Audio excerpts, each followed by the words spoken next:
Vous écoutez Europe 1, il est 11h30, le journal de la santé avec Elisabeth Assayag. À quoi ressemblera l'hôpital du futur ? Tout sera connecté, même les lits deviendront des lits intelligents.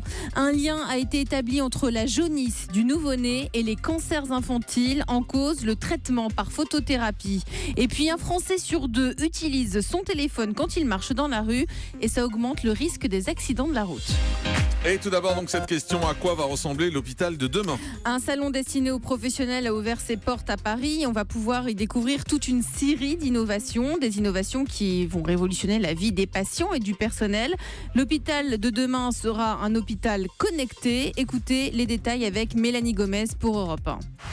Les patients hospitalisés seront équipés de montres qui surveillent la tension ou alors de patchs capables de diffuser seuls les médicaments à la bonne dose et à la bonne heure. Mais demain, plus besoin même d'avoir sur soi des objets connectés. Les lits d'hôpitaux aussi deviendront intelligents, par exemple dans les maisons de retraite. Pour les soignants parfois débordés, ils surveilleront en temps réel le pouls, la température des patients et même la nuit, le lit sera capable d'identifier qui souffre par exemple d'apnée du sommeil ou alors donnera l'alerte quand un patient Alzheimer se lèvera de son lit. Et puis, l'hôpital du futur, c'est également des innovations au domicile même des patients, comme ces robots infirmières, explique Aube Jambard, directrice du salon. On a un exposant en effet qui propose un robot qui s'appelle Compay, qui est muni d'une grande tablette tactile, donc assez facile d'utilisation pour les personnes âgées, qui permet en même temps une aide à la marche, qui permet un dialogue, de se rappeler qu'il faut prendre ses médicaments à quelle heure et combien, qui peut éventuellement mettre de la musique. Il est assez rigolo et ça va devenir clairement un compagnon de vie dans les années futures. Et les innovations au domicile du patient ne s'arrêtent pas là. Demain, votre maison, votre appartement vous sauvera peut-être la vie. Des sols connectés sont en train de voir le jour, des sols capables de détecter les chutes, mais surtout de savoir si la personne s'est relevée ou au contraire est inconsciente. Résultat, ce sera peut-être le carrelage de la salle de bain ou le parquet du salon qui préviendra lui-même les secours. Un lien peut être établi entre la leucémie et la lumière bleue contre la jaunisse du nouveau-né. Environ 2% des enfants nourris au sein font une jaunisse entre 24 à 48 heures après la naissance. On traite la jaunisse du nourrisson grâce à la photothérapie.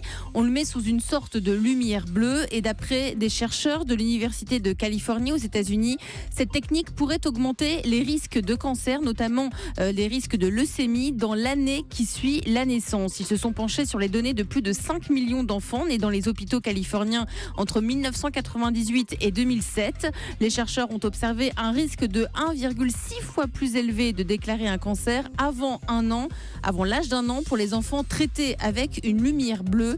La possibilité d'une causalité même partielle suggère qu'il est plus prudent d'éviter les photothérapies quand elles ne sont pas nécessaires, recommandent les chercheurs de cette étude. Du jambon sec Aoste contenant des salmonelles a été signalé aux consommateurs. Aoste rappelle un lot de ces grandes tranches de jambon sec risquant d'être contaminées par des salmonelles, ce qui peut provoquer diarrhée, vomissements et maux de ventre. Il s'agit d'un lot de grandes tranches de jambon sec Aoste, c'est-à-dire 4 tranches de 110 grammes.